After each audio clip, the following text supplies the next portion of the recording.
Olá, seja bem-vindo ao programa Quem Ama, Educa.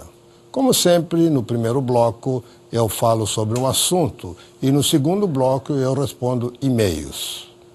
E no bloco de hoje vou falar um ponto que as famílias, sejam pais, avós, parece que não estão minimamente preocupados com o que estão deixando de legado comportamental, psicológico, de relacionamento integrado aos seus filhos e também aos seus netos.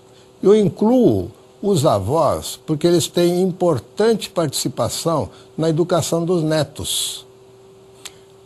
Essa geração de pais, a chamada geração Y, que tem filhos até 15 anos de idade já, é uma geração que recebeu tudo de mão beijada dos seus pais, porque os seus pais foram aquelas pessoas que se fizeram, sacrificaram, eles realmente, como missão de vida, colocou que os seus filhos não iriam sofrer o que eles sofreram na infância e na adolescência deles. Então a geração Y recebeu muitos privilégios, muita liberdade, sem responsabilidade, sem saber nem porquê dos privilégios que recebia. O pai lutou bastante, conquistou um espaço social, financeiro, e os filhos foram beneficiários dessa conquista sem saber quanto isso custa. Simplesmente os pais foram mais pais provedores e financiadores da felicidade dos filhos. O legado que deixou, em termos de gerações, é que a geração Y ficou muito voltada para si mesmo. É uma geração que, quando entra numa empresa, eles precisam como se fosse de desafios. Eles são movidos a interesses mais próprios do que de querer atender o que a empresa lhe paga para isso. Espíritos de integração de grupo, liderança. Parece que as pessoas, todas elas querem ser líderes. Numa repetição da educação em casa, que para os pais, os filhos sempre foram líderes, sempre foram os melhores. Os outros é que eram errados. E os filhos, sempre certinhos, anjinhos, pelo destaque que os pais recebiam. Mas eles mesmos só andavam no caminho aberto pelos pais. Então, com que base ficou essa geração Y para educar essas criancinhas de hoje? Para poder transmitir o que Y tem, como que os filhos dos Y terão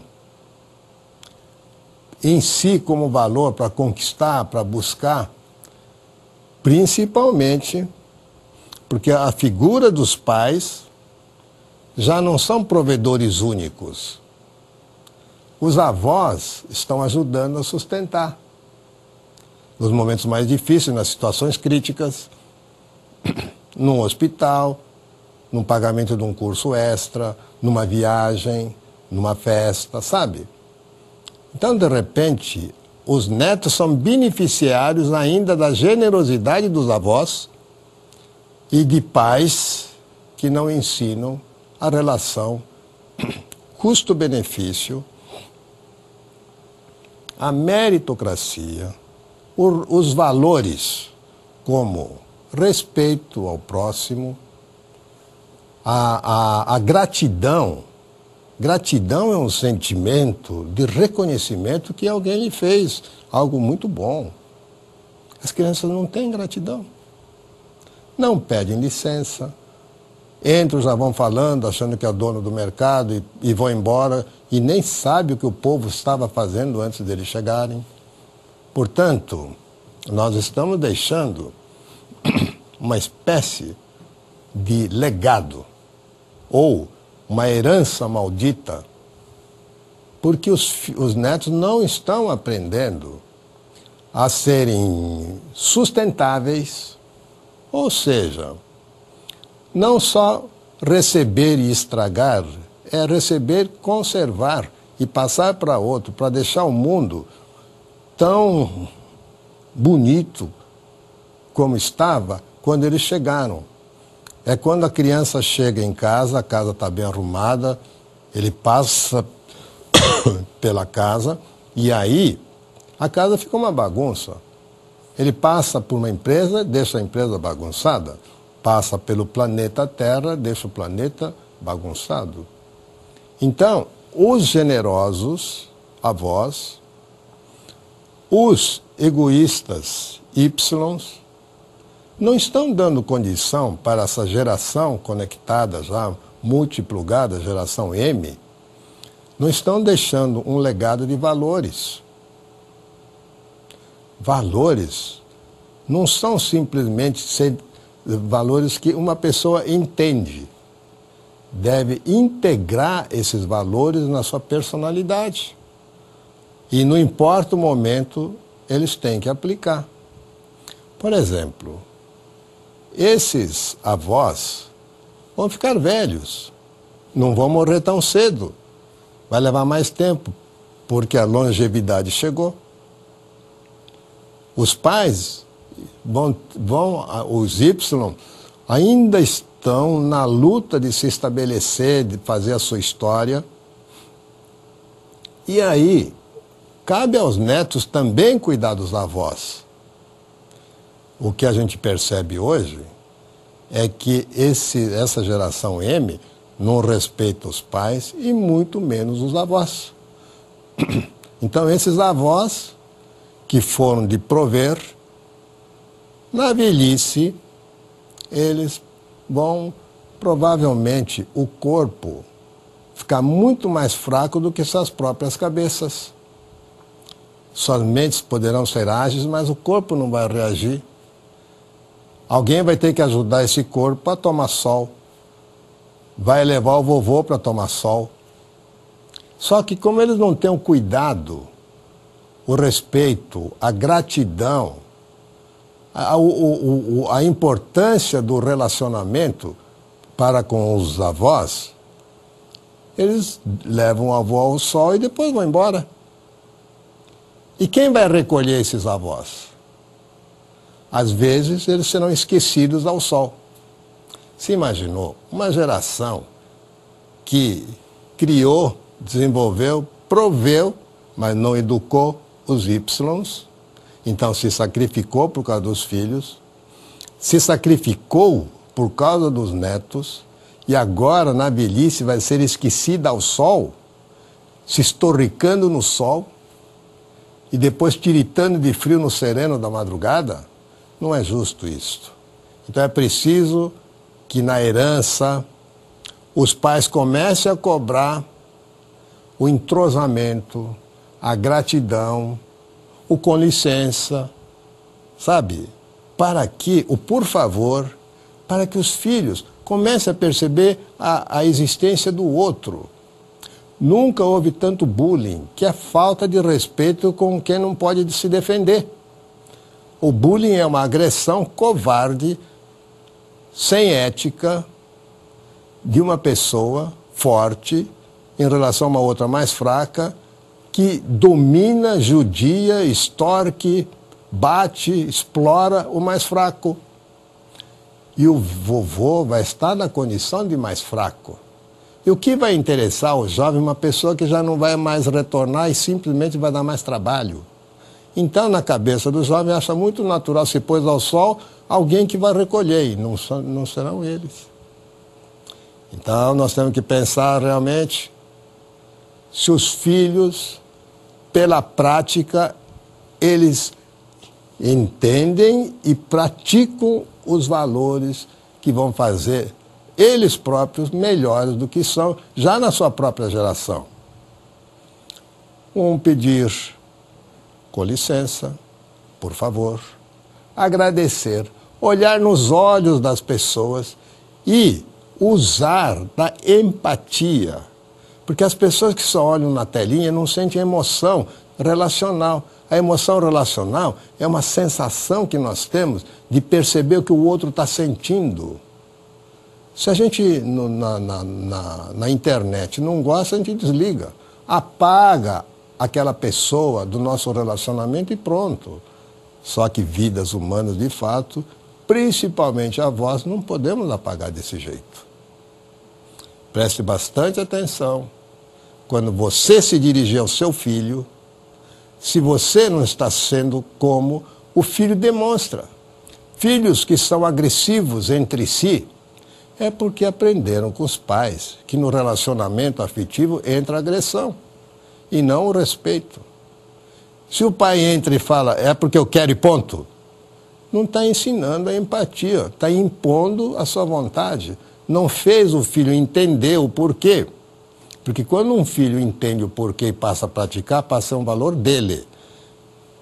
Quando não entende, é uma obediência que ele fica louco da vida, que enquanto estiver com o pai, ele obedece e ele for mais fraco que o pai, vai obedecer. Depois, quando o pai virar mais fraco, ele vai se impor. A vida nem sempre traz de volta aquilo que a gente espera. A vida traz de volta o que a gente, às vezes, deixou de semear e a gente fica vendo onde foi que errei. Porque, infelizmente, o ser humano tem uma mente mal acostumada, que é o seguinte: ninguém sente falta do que não conhece.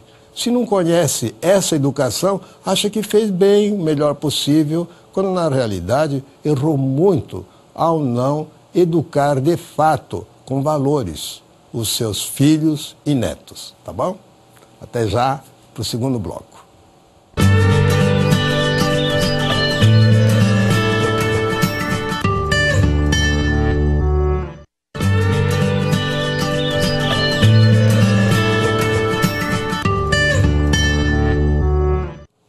Olá, seja bem-vindo ao programa Quem Ama, Educa. Já no segundo bloco, no primeiro eu falei sobre a herança que a gente deixa do comportamento, dos valores, a geração Y, a geração M, dos multiplugados, que são esses que já nasceram com a internet, sabe?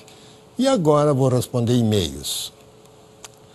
O Leandro tem um filho de 7 anos que mora com os pais dele. Porque e está dizendo que o filho ele sente que não tem família.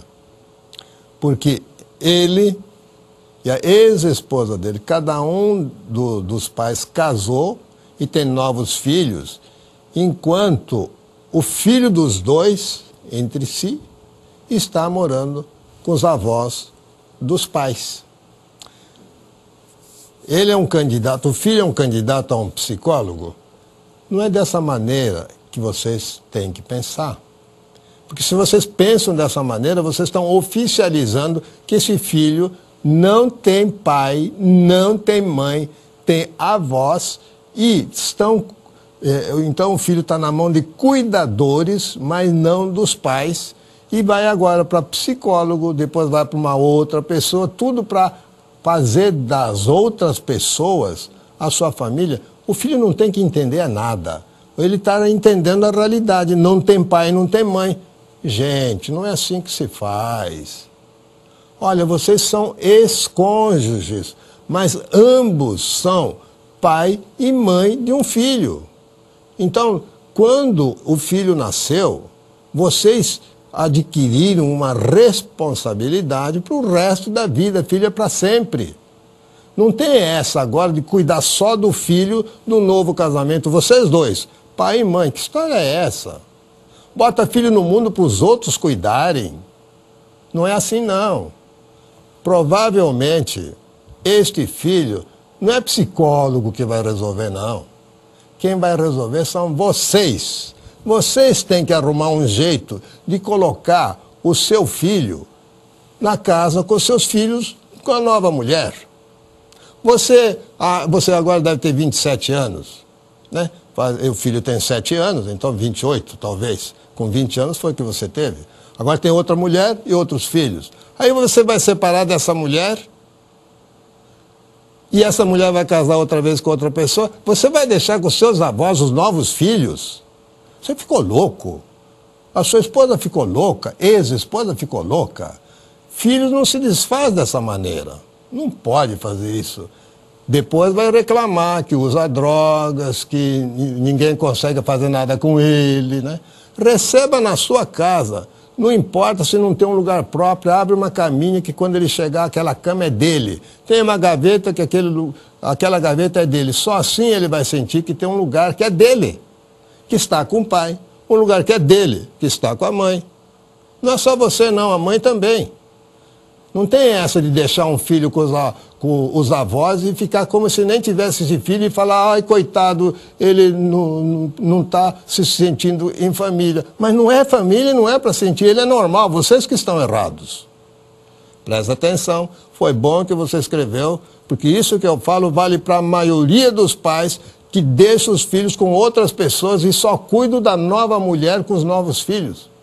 E depois, quando briga com a mulher, abandona a mulher e vai fazer filhos com uma outra mulher. Está pensando o quê? Não pode fazer isso. Isso é falta de ética, falta de civilidade e falta de responsabilidade. Então, que não faça mais filhos.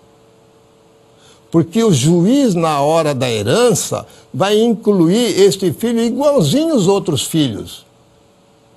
Por que não, desde já, então ele tem um lugar no seu coração, você se preocupa, então resolve o problema e não passa na mão de um outro, seja ele psicólogo ou não, tá bom? Você tinha que ouvir isso, porque isso alguém tem que lhe falar.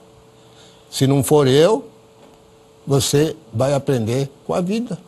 E não precisa aprender de outro jeito. Presta atenção no que eu falei e você vai rever os seus pontos. Me escreva outra vez qual foi a medida que você tomou para eu poder, então, dar um retorno a esses outros pais. Tá bom? Não é errando que a gente aprende, não. É corrigindo o erro. Tá? Valeu?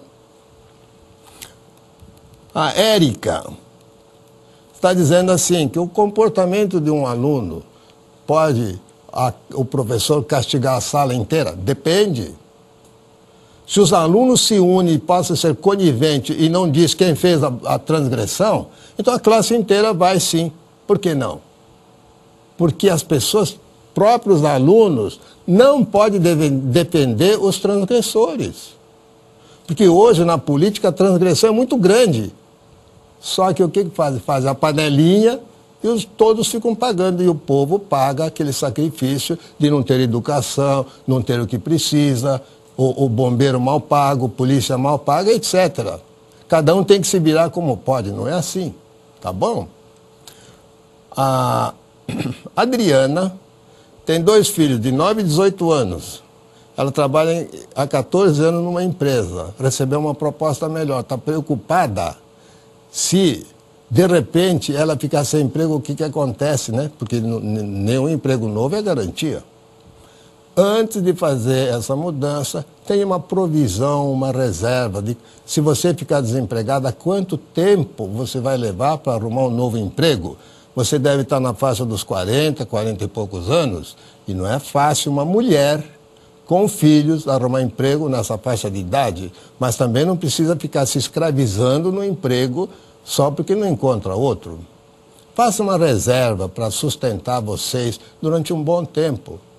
Se a sua função específica não encontra tanto emprego, então guarde mais dinheiro. Se seu emprego é facilmente encontrável, pronto, você é a pessoa de alta empregabilidade. Talvez você não precise pensar muito, tá bom? É uma decisão que só a você cabe, porque não adianta depois ficar culpando os outros, que seus filhos não têm nada a ver com isso, tá bom? A Ana Maria tem um filho de 2 anos. Apesar de ter os outros com 18 e 20 anos já, é o filho único de uma pessoa já quase na menopausa. E aí a irmã está falando, tem que botar numa escolinha, numa creche. Lógico que tem, dona Ana Maria. Lógico que tem. Sabe por que tem? Pelo seguinte, né? Não é porque você está totalmente mãe única, dedicação exclusiva, para um filho de 2 anos que você está educando bem. Porque ele precisa de pares para poder trocar exatamente o que fazem com criança nessa idade. E você fica cansado no final do dia, é muito justo ficar cansada. Então não se sobrecarregue, divide essas funções, põe numa escola que é mais adequada, e aí você, no outro tempo, procura acompanhar o que o filho fez na escola, para que ele não se sinta o dono do mundo. Síndrome do filho único é complicado quando a mãe é só mãe. Você também busca um trabalho, não tem por que ficar totalmente dedicado a uma criança. É como se fosse um caminhão grande para carregar uma carga pequena. Mais tarde ele pode precisar mais, mas aí se você preparou para que ele se vire, também não vai precisar tanto assim. Não se justifica ser mãe única hoje, nos tempos de tanta necessidade. Então, talvez você não precise, mas a parte psíquica do seu filho precisa. A Marley, tem um filho de 12 anos, que não quer estudar, não quer ler, não quer nada, e de vez em quando fala que quer morrer. Olha, sabe por quê? Porque ele tem tudo que não custa nada, então não tem valor. Então tudo que ele tem não tem valor. E não é à toa que ele vai falar que quer morrer mesmo, né? E não é uma agressão a você, é a insatisfação por não poder piscar, que já vê um colírio, não pode olhar numa comida, que já se serve uma refeição, e não é assim. Então aqui, você precisa falar com ele, que você já falou, que sentou e já falou com ele que ele não é a vítima, ele é a pessoa que tem tudo, então não pode sentir desse... Isso não vai resolver. O que vai resolver é você fazer cortes. Corta o que ele não precisa. Vai cortando, ele não percebeu, não precisava. Não percebeu, não precisava. A não ser que ele já esteja tão viciado que ele precisa de 2 quartos, 3 banheiros, 5 mesas, 8 refeições num dia. Aí precisa realmente interferir, tá bom? Agora vamos ao momento, professor. Estamos em épocas de dicas. Um bom professor é aquele que dá dicas. Porém, mais do que dar dicas propõe um problema para que os alunos resolvam. Porque aí, quando eles não conseguem resolver, você dá dica. O não conseguir resolver abre um espaço na mente para receber uma resposta que não vai ser esquecida. Agora, se haver uma resposta pronta, ele não tem nem lugar para encaixar no cérebro dele, aí ele vai esquecer mesmo. Tá bom? Então, lance desafios em sala de aula e não matéria só pronta, decorativa, que ele não precisa nem prestar atenção, que já está nos livros. Tá? Preste atenção que você, professor, está formando uma geração que vai tomar conta do Brasil quando ele for adulto. Tá? Muito obrigado pela atenção e voltamos na próxima quinta-feira, neste mesmo horário, aqui na Rede Vida de Televisão, com o programa Quem Ama, Educa. Até lá!